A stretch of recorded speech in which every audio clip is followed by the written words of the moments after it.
would say botanical illustration serves as both science and also arts.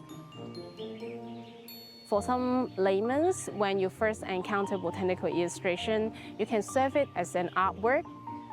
However, if you are a plant lover or you want to dig out more details about plant taxonomy, I think botanical illustration can also serve as a certain function for you to recognize the plants as well.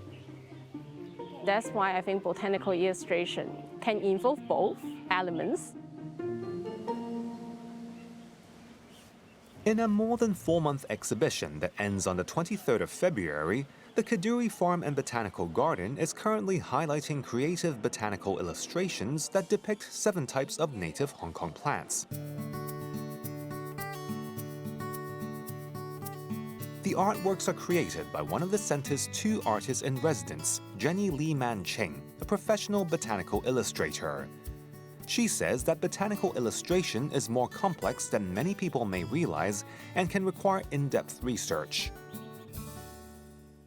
Botanical illustration is a really long process to accumulate a lot of experiences. And I have some experiences in publishing the native plants of botanical illustration in Chinese U. And I also have a chance to work with the KFBG College before and then publish the illustration about the begonia hongkongensis as well. And these experiences allows me to knowing the importance of plant taxonomy as well as the illustration skills. And I think without each of them, I think it is quite difficult to illustrating a good botanical illustration.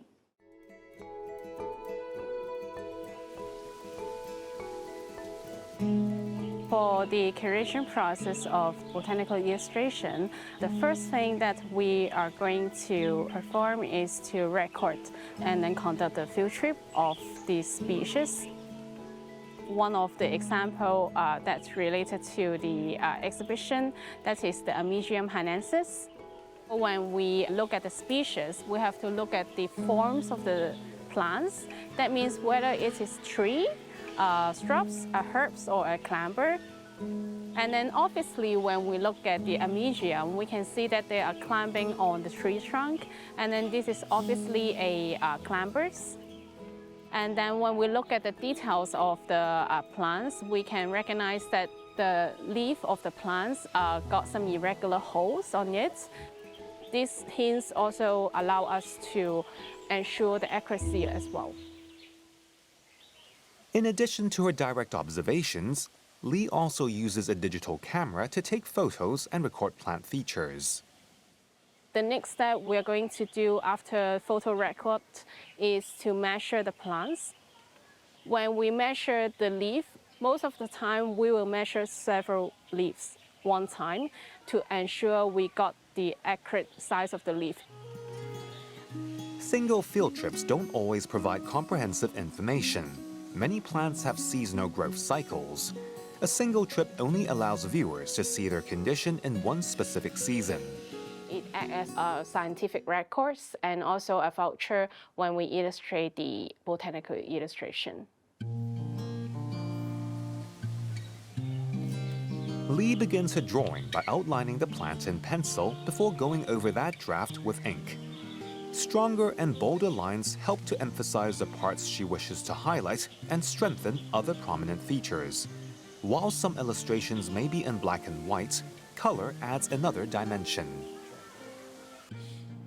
Pen and ink is especially fits for illustrating and demonstrating the very detailed parts. This is an exhibition, so I would like to add the watercolor parts to allow the public to know more about what is the color of this plant and then draw their attention as well. I think an illustrator is not only a so-called artist, but also a recorder for the keeping the record of the plants as well.